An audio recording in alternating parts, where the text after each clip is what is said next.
میں بس دو باتیں عرض کروں. ایک تو ایام اعزا، جو لوگ ہمیں جانتے ہیں وہ جانتے ہیں، جو نہیں جانتے وہ جان لیں کہ ہمارے نزدیک سب سے زیادہ جس چیز کو اولویت اور اہمیت حاصل ہے وہ ذکر امام حسین علیہ السلام ہے.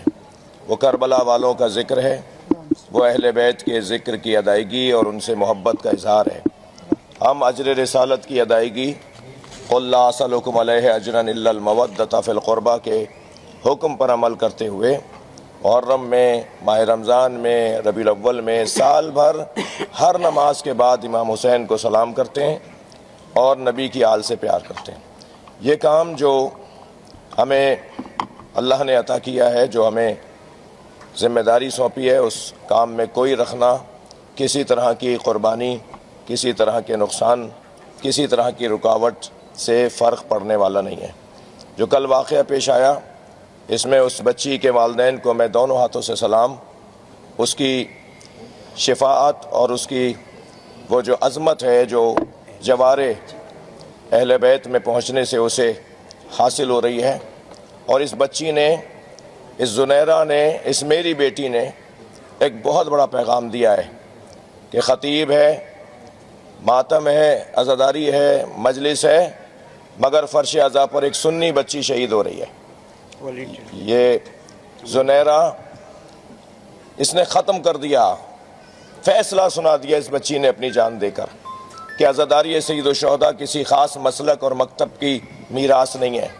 یہ پاکستانیوں کا حسن ہے، پاکستانیوں کا افتخار ہے، ہمارے وطن کی ایک شان ہے کہ یہاں محرم میں ہندو، مسلم، سنی، شیعہ سب مل کر امام حسین علیہ السلام سے محبت کا اظہار کرتے ہیں. کام جو جیسا کہ مولانا نے فرمایا، اس کے بعد کوئی بات بنتی نہیں ہے کہ میں کچھ کہوں، بس اتنا کہوں کیونکہ مجلس بھی پڑھنی ہے. یہ جو مجمع باہر آیا ہوا ہے یہ میری تقریر سننے، یعنی میری مجلس سننے کے لیے آیا ہے، مجھ سے ذکر اہل بیت سننے آیا ہے.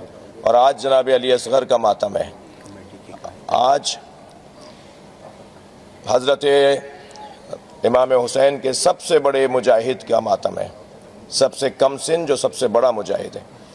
عزاداری میں رکاوٹ، کبھی بم دھماکے ہوتے ہیں، کبھی ٹارگٹ کلنگ ہوتی ہے، کبھی خود کش دھماکے ہوتے ہیں، کبھی مجلسوں پر حملے ہوتے ہیں، اور کبھی پنجاب جیسے صوبے میں پولیس انتظامیہ مجلسوں کو روک کر دہشت گردوں کا کام کرتی ہے. دوسرے لفظوں میں کہیں کہ جو دوسرے صوبوں میں دہشت گرد کرتے ہوں گے، وہاں عزاداروں کو ہراساں کر کے اگر ریاستی ادارے ایسا کر رہے ہوں تو قابل مذمت ہے. سندھ میں الحمدللہ ہمارے یہاں کا خطہ کچھ ایسا ہی، یہاں تعزیہ ہندو بھی بناتا ہے، یہاں علم سنی بھی لگاتا ہے. یہاں ہمارا ماحول بہت اچھا ہے.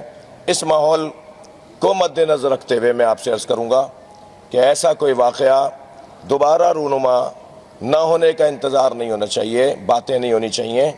جہاں کمزوری رہ گئی اس کمزوری کو دور کریں اور ازالہ کریں. میں ایک خاص کیفیت میں ہوں. میں جب سے اس بچی کا جنازہ دیکھا ہے میری حالت ناگفتہ بے ہے.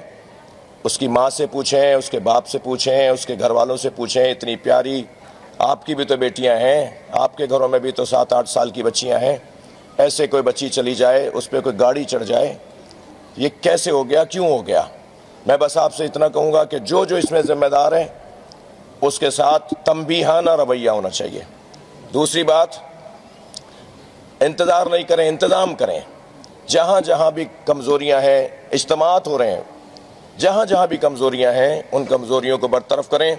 جیسا کہ بتایا گیا اور جیسا کہ نظر بھی آ رہا ہے، آج بہت ساری جگہوں پر کمزوریاں برطرف ہوتی نظر آئی ہیں. میں اس پر بھی ان کو آفرین اور مرحبا بولوں گا. بس اتنا عرض کروں گا کہ خدا نہ خواستہ میرے منہ میں خاک، اگر ایسا کوئی حادثہ واقعہ پھر دوبارہ ملک میں خدا نہ خواستہ پیش آئے، عزاداری متاثر نہیں ہونی چاہیے، مجلس بند نہیں ہونی چاہیے. ابھی بھی میں آپ سے شرمندہ ہوں کہ ہمارا ٹائم مجلس پڑھنے کا ہے اور ہم اس قومی مسئلے کے لیے آپ کے ساتھ بیٹھے ہوئے ہیں. ماتم متاثر نہیں ہونا چاہیے. ہمارا غم ہی نہیں ہے، ہمارا غم حسین کے غم میں غم ہے. ہمارا کوئی خوشی کا دن نہیں ہے، ہماری ہر خوشی اہل بیت کی خوشی میں غم ہے. لہٰذا ہمیں عاشورہ کی طرف بڑھنا ہے. سال بھر انتظار کرتا ہے ایک مولائی کہ عاشور کا دن آئے گا، میں نبی کے نواسے کا پرسہ دوں گا. کسی طرح کی ایسی حرکت عاشورہ کو متاثر نہیں کرے. یہ تکفیریوں کو کھلی چھوٹ دینا سندھ کے مختلف شہروں میں، سبیلوں کے اوپر پابندیاں لگانا، یہ پنجاب میں جو کچھ ہو رہا ہے، یہ سب کسی طور بھی ہمیں گوارا نہیں ہے، ہمیں پسند نہیں ہے۔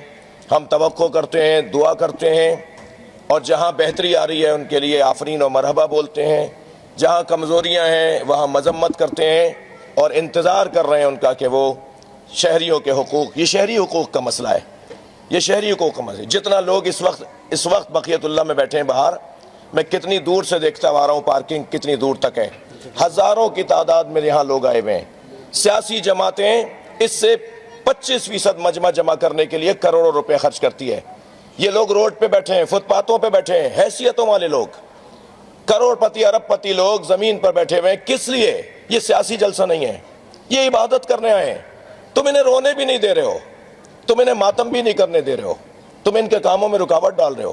یہ جو بھی لوگ ہیں جنہوں نے ایسے آ کر عزاداروں کو متاثر کیا ہے، جیسا کہ مولانا نے فرمایا، شفاف انداز سے معاملات کو آگے بڑھایا جائے، اور نہ صرف یہ بلکہ انتظامیہ میں بھی جن لوگوں کی کمزوری کوتاہی رہی، ہمیں آئی جی صاحب، ڈی آئی جی صاحب، سی ایم صاحب ذرا یہ منظر بھی دکھائیں گے انشاءاللہ سندھ کے اندر کہ اس افسر کو بھی کوئی سزا ملنی چاہیے جسے گزشتہ 3 دنوں سے 4 دنوں سے کہہ رہے تھے کہ بھائی یہ ایسا ہو سکتا ہے، یہ ہو جائے گا، یہاں رکاوٹ کھڑی کرو۔ ایک اگر گاڑی کھڑی ہوتی اور یہ گاڑی اس میں جا کے لگتی، کروڑوں گاڑیاں قربان اس بچی کے ایک انگلی کے اوپر جو جان دے کے چلی گئی۔